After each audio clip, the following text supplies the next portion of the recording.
Friends, welcome to my YouTube channel Shiv Gorakh education. I am Ravi Kumar. फिर से आपके लिए लेकर आया हूं बायोलॉजी के अंदर एक नया टॉपिक। वो है हार्ट, यानी कि जो हृदय होता है हमारे शरीर के अंदर, वो हृदय कैसे उसका फंक्शन क्या है, उसका कार्य क्या है, और उसके बारे में जनरल जो इन्फॉर्मेशन होती है वो बताऊंगा आपको। तो वो टॉपिक है, क्या है? हार्ट, यानी कि हृदय। तो जो ये वाला जो हृदय होता है, ये हमारे लेफ्ट साइड के बॉडी के क्या होता है, लेफ्ट पार्ट में होता है। इसके बारे में पहले फिगर समझाएंगे, उसका फंक्शन और उसकी जनरल इंफॉर्मेशन। तो पहले परिचय बता देता हूं इसका। ये क्या होती है? एक अनैच्छिक पेशी होती है, यानी पूरा हार्ट है जिसका मैंने फिगर आपको बनाया है, और इसका एक फंक्शन का भी फिगर आपको बनाकर समझाऊंगा अभी। तो इसके ऊपर से जो देखने में होता है, ये इसकी जनरल जानकारियां बताने जा रहा हूं आपको। बॉडी के लेफ्ट पार्ट में होता है और डबल सर्कुलेशन होता है। इसका क्या होता है? डबल सर्कुलेशन काम करता है, यानी दोहरा परिसंचरण के रूप में काम करता है। ये बात ध्यान रखेंगे कि डबल सर्कुलेशन के रूप में काम करता है। और कितने चेंबर होते हैं इसके अंदर? 4 चेंबर होते हैं, 4 चेंबर होते हैं, ये याद रखेंगे। चेंबर पूछता है कितने होते हैं, कि कक्ष कितने होते हैं? 4 कक्ष होते हैं। और 4 वाल्व्स होते हैं। कपाट कितने होते हैं? यानी कि 4 होते हैं। और वेट फीमेल की जो बॉडी के अंदर यानी 300 ग्राम का हार्ट होता है, और जो मेल होता है वो उसका हार्ट जो होता है वो 350 ग्राम का होता है। 1 मिनट में 72 बार धड़कता है। ये याद रखेंगे कि 1 मिनट में कितनी बार धड़कता है? 72 बार। और पेरिकार्डियम के फटने पर दिल का दौड़ा पड़ता है, ये भी याद रखेंगे। दिल का दौड़ा कौन सी कोशिका इसमें फटती है? तो वो है पेरिकार्डियम। और सेप्टम में, जो सेप्टम के अंदर छेद हो जाने के कारण ही हार्ट में क्या होता है? होल हो जाता है। कि दिल में जो छेद होता है वो कौन सी कोशिका में होता है? छेद सेप्टम में, इसके पार्ट में, सेप्टम के पार्ट में। 1 मिनट में 70 ml लीटर रक्त क्या करता है? ये पंपिंग काम करता है, क्योंकि इसका जो मेन काम होता है, फंक्शन, वो ब्लड को क्या करता है? पंपिंग करने का काम करता है, छानने का काम करता है, यानी पंपिंग करने का काम करता है ब्लड को। और कार्डिक मसल से ही बना होता है। ये पूरा किससे मिलकर बना होता है? कार्डिक मसल से। तो इसके जो पार्ट्स हैं उसके बारे में जान लेते हैं। इसके जो ऊपर से जो ये 2 हैं वो क्या कहलाएंगे? पॉलिमरी आर्टरी। और ये जो कहलाएंगे पॉलिमरी वेन्स, यानी कि जो फुसफुसी है, इसको हिंदी में बोलते हैं सिराएं, और जो ऊपर वाले होते हैं वो फुसफुसी धमनी। तो ये 2 चीजें होती हैं, सिराएं और धमनी। तो उसमें जो क्या करता है, सिराए में जो है खून, ब्लड को जो है पंपिंग करने के बाद में ये सिराए से होता हुआ फिर वापस उसी में हार्ट में चला जाता है। तो इसके जो फंक्शन है उसके बारे में हम जानेंगे। फिलहाल तो ये जाने कि नीचे जो होता है इसके अंदर लेफ्ट वेंट्रिकल होता है, ऊपर जो होता है लेफ्ट एंट्रिकल होता है, और इधर की साइड में जाएंगे तो राइट वाला, इधर की साइड में पड़ जाएंगे तो राइट आर्टियम होता है। ठीक है, ये याद रखेंगे। तो इसके बारे में अगर आपको अभी समझ में नहीं आया है पूरा फंक्शन, तो पूरे फिगर के द्वारा जो है एक और समझाते हैं।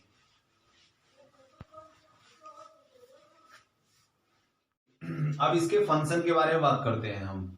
इसके कार्य विधि के, जो कार्य विधि है वो किस तरीके से काम करता है, इसकी पूरी वो फंक्शन पूरा। तो वो फंक्शन कैसे काम करता है? इसके 4 कक्ष होते हैं। कितने कक्ष होते हैं? 4 कक्ष होते हैं, ये ध्यान रखेंगे। इसके अंदर कितने होते हैं? 4 कक्ष होते हैं। ठीक है, अब कैसे काम करते हैं 4 कक्ष? पहले जो है हम ऑक्सीजन लेते हैं। हम क्या करते हैं, पहले ऑक्सीजन ली हमने, और वो ऑक्सीजन लेने के बाद में जो है फिर फेफड़ों से होती हुई किस में जाती है? हार्ट में, और वो ब्लड के साथ में मिलती है। पहले जो है हम ऑक्सीजन लेंगे, और ऑक्सीजन लेने के बाद में क्या होगा, हमारे ऑक्सीजन जो है ब्लड में मिल जाएगी वो ऑक्सीजन। तो फिर क्या बनता है? हीमोग्लोबिन। क्या बनता है? हीमोग्लोबिन। तो हीमोग्लोबिन के साथ में जब ब्लड और प्लस हीमोग्लोबिन प्लस ऑक्सीजन जो है दोनों मिलके हमारे ब्लड के अंदर क्या होता है? हीमोग्लोबिन होता है। हीमोग्लोबिन और ऑक्सीजन दोनों मिलके किस पार्ट में आते हैं? हार्ट के जो हृदय के, वो बाएं अलिंद के अंदर आते हैं। कहां आते हैं? बाएं अलिंद में आते हैं, यानी लेफ्ट आर्टियम में आते हैं। लेफ्ट आर्टियम में आते हैं। और वो पूछा जाता है क्वेश्चन यहीं पे ही, कि हमारा जो ऑक्सीजन ब्लड है, यानी हीमोग्लोबिन के साथ में ऑक्सीजन, वो किस में आता, कि हमारे हार्ट के किस पार्ट में आता है? तो वो हमारे हृदय के बाएं अलिंद में या फिर लेफ्ट आर्टियम में आता है। याद रखेंगे, किस में आता है? लेफ्ट आर्टियम में, यानी बाएं अलिंद में आता है। फिर दूसरा क्वेश्चन आता है कि किसमें से होकर गुजरता है नीचे? तो वो आपको धमनी में, यानी कि उसमें क्वेश्चन आएगा कि बाएं नीले से होता हुआ लेफ्ट वेंट्रिकल, नीचे वाले पार्ट को क्या बोलते हैं, बाएं नीले, तो उसे बोलते हैं लेफ्ट वेंट्रिकल। तो लेफ्ट वेंट्रिकल से होता हुआ किसमें चला जाता है, आर्टरी में, यानी कि धमनी में चला जाता है। तो वो पूछा जाएगा कि जो ब्लड है वो शुद्ध रक्त जो है, शुद्ध रक्त यहां से निकलेगा, वो प्योर ब्लड निकलेगा। क्या निकलेगा, प्योर ब्लड, यानी कि शुद्ध खून। तो शुद्ध जो हमारा रक्त है वो किसमें से निकलता है, बाहर की ओर निकल देगा लेफ्ट वेंट्रिकल, और प्रवेश किसके अंदर करेगा, प्रवेश यानी एंटर जिसमें से करेगा वो करेगा लेफ्ट आर्टियम में से, यानी बाएं अलिंद में से करेगा, और निकलेगा किसमें से, लेफ्ट वेंट्रिकल में, यानी बाएं नीले में से करेगा। तो बाएं अलिंद में से प्रवेश करेगा, बाएं नीले से जो है बाहर निकलेगा, यानी लेफ्ट वेंट्रिकल में से बाहर निकलेगा, और निकलने के बाद में वो प्योर ब्लड किस में जाता है, किस रास्ते से होता हुआ जाएगा, धमनी के रास्ते से, यानी कि आर्टरी के रास्ते से निकलेगा। वो आर्टरी के रास्ते से निकलने के नहीं, धमनियों में से निकलता हुआ वो आगे की ओर जो है शरीर के अन्य अंगों तक ले जाता है। तो धमनी का काम क्या है, हृदय से, यानी कि जो हमारा हार्ट है वो उसके अंदर से ब्लड निकलेगा, प्योर ब्लड, और अन्य कोशिकाओं यानी अन्य जो हमारे शरीर के अंग हैं वहां तक पहुंचाने का काम करती है, कौन, धमनी। फिर उसके बाद में जो है यहां से होता हुआ ऑक्सीजन ब्लड जो है, अभी ऑक्सीजन ब्लड है, फिर शरीर के अन्य अंगों में चला जाएगा, यानी सिराओं में चला जाता है। किस में चला जाता है, सिराओं में, यानी वेन्स में चला जाता है। और वेन्स से होता हुआ अब क्या होगा, ब्लड क्या होगा, वो अशुद्ध हो जाएगा। कैसा हो जाएगा, ब्लड अशुद्ध हो जाएगा, यानी अनऑक्सीजन वाला ब्लड हो जाएगा। उसके अंदर कार्बन डाइऑक्साइड आ जाएगी। तो कार्बन डाइऑक्साइड जब हो जाएगी तो यहां से फिर वो पंपिंग का काम करने का यही शुरू होता है, यानी अनऑक्सीजन ब्लड जो है किस में चला जाएगा, पूछा जाता है कि अशुद्ध रक्त वाला जो है किसमें प्रवेश करेगा, राइट आर्टियम में। फिर अशुद्ध रक्त यानी कि अनऑक्सीजन वाला ब्लड, देखिए ऑक्सीजन ब्लड वाला जो है लेफ्ट आर्टियम में, यानी बाएं अलिंद में, और अनऑक्सीजन ब्लड जो होगा वो किसमें प्रवेश करेगा, दाएं अलिंद में करेगा, यानी राइट आर्टियम में। फिर उसमें से निकलता हुआ यानी कि इस वाले बाल्ब से प्रवेश होगा, इस वाले बाल्ब से प्रवेश होने के बाद में नीचे करेगा, किसमें एंटर करेगा, राइट वेंट्रिकल में, राइट वेंट्रिकल में, यानी दाएं नीले में प्रवेश करेगा।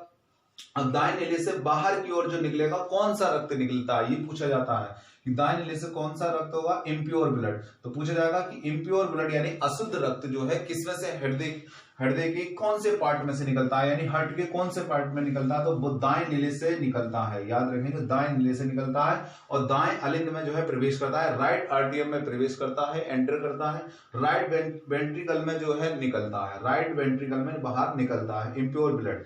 तो इम्प्योर ब्लड निकलने के बाद में फिर कहां से होता हुआ, फिर वापस अनऑक्सीजन जो ब्लड होगा, यानी कि अशुद्ध रक्त होगा, जिसको बोलते हैं अशुद्ध रक्त, ये अशुद्ध रक्त बोलते हैं इसको। अशुद्ध रक्त कहां से निकला था, दाएं नीले में से, यानी राइट वेंट्रिकल में से होता हुआ बाहर ऊपर फेफड़े में, लंग्स में, वापस वो लंग्स में ही चला जाएगा। यानी लंग्स जो है हमारे फेफड़े जो है वो हमारे फेफड़े क्या काम करते हैं, छानने का काम करते हैं। फिर ब्लड को जब छान देंगे यानी ऑक्सीजन निकाल देंगे, तो फिर से वही हम ऑक्सीजन लेंगे, फिर हमारे ऑक्सीजन मिलेगी। हीमोग्लोबिन, हमारे ब्लड के अंदर क्या होती है, हीमोग्लोबिन होती है, हीमोग्लोबिन ऑक्सीजन के साथ मिलेगी, ऑक्सीजन फिर वापस वही इसी के कारण बाएं अलिंद में प्रवेश करेगा, बाएं अलिंद से बाएं नीले में जाएगा, फिर धमनी से जाएगा, धमनी से फिर किस में जाएगा, वेन्स में, सिराओं में जाएगा, सिराओं से फिर कैसा हो जाएगा ब्लड, अनऑक्सीजन यानी अशुद्ध रक्त हो जाएगा। अशुद्ध रक्त इसमें दाएं अलिंद में यानी राइट आर्टियम में प्रवेश करेगा, राइट आर्टियम, इससे आर्टियम में से राइट वेंट्रिकल में जाएगा, दाएं अलिंद नीले में जाएगा, दाएं नीले से फिर वही पंपिंग का काम शुरू कर देगा। तो ये कंटिन्यू प्रोसेसिंग, पूरी फंक्शन पूरा हार्ट का जो है चलता रहेगा। तो ये जो प्रोसेसिंग है इधर वाली और एक ये वाली प्रोसेसिंग, ये क्या कहलाएगी। तो क्वेश्चन ऐसे है कि धमनी में कैसा ब्लड आता है, प्योर यानी शुद्ध रक्त आता है, शुद्ध रक्त, ये याद रखेंगे धमनी में। और सिराओं में कैसा आता है, अशुद्ध रक्त आता है, अशुद्ध रक्त। तो ये इस वाली प्रोसेसिंग को कहते हैं पल्मोनरी सर्कुलेशन, यानी कि फुस्फुसीय संचीकरण हिंदी में कहते हैं, और इंग्लिश में कहते हैं पल्मोनरी सर्कुलेशन। तो ये जो पूछा जाएगा कि फुस्फुसीय सिराओं में कैसा रक्त बहता है, तो याद रखेंगे शुद्ध, वो अशुद्ध रक्त, सॉरी इसमें ये याद रखेंगे। फिर उसके बाद में जो है ये पूछा जाएगा कि फुस्फुसीय धमनी में कैसा रक्त आएगा, तो वो पूछा जाएगा अशुद्ध रक्त। इसमें कैसा आएगा, अशुद्ध रक्त कहलाएगा, ये वाला जो पंपिंग करेगा। तो ये वाला और ये वाली जो प्रोसेसिंग होती है वो कैसी कहलाएगी, इसमें पूछेगा फुसफुसी सिराय में कैसा होगा, शुद्ध रक्त, सॉरी इसके अंदर कैसा पूछेगा, शुद्ध रक्त इधर वाले में, और इधर वाले में कैसा पूछेगा, फुसफुसी धमनी, यानी कि इसके सामने धमनी के आगे एक फुसफुसी शब्द लगा हुआ होगा, डबल सर्कुलेशन, यानी कि तो इसमें कैसा रहेगा, यानी कि अनऑक्सीजन वाला ब्लड। लेकिन हमारे अगर खाली ये पूछता धमनी, अगर क्वेश्चन ये आता है कि धमनी में कैसा ब्लड बहता है, तो आपको याद रखना प्योर ब्लड, यानी कि शुद्ध रक्त याद रखेंगे, शुद्ध रक्त। और अगर आपके इसके सामने अगर यहां पर क्या लगा हुआ आ गया वर्ड फुसफुसीय, जिसको इंग्लिश में बोलते हैं पॉलीमेंडरी, यानी कि इसमें जो है धमनी अगर इसके शब्द के आगे आ गया फुसफुसी धमनी, तो कैसा होगा, अशुद्ध, कैसा होगा, अशुद्ध रक्त होगा, याद रखेंगे। ठीक है, तो ये तो एक जनरल बात थी, बाकी मैंने इसके पूरे फंक्शन के बारे में आपको समझा दिया है। आई होप आपको वीडियो अच्छी लगी होगी, लाइक कीजिए, शेयर कीजिए, धन्यवाद।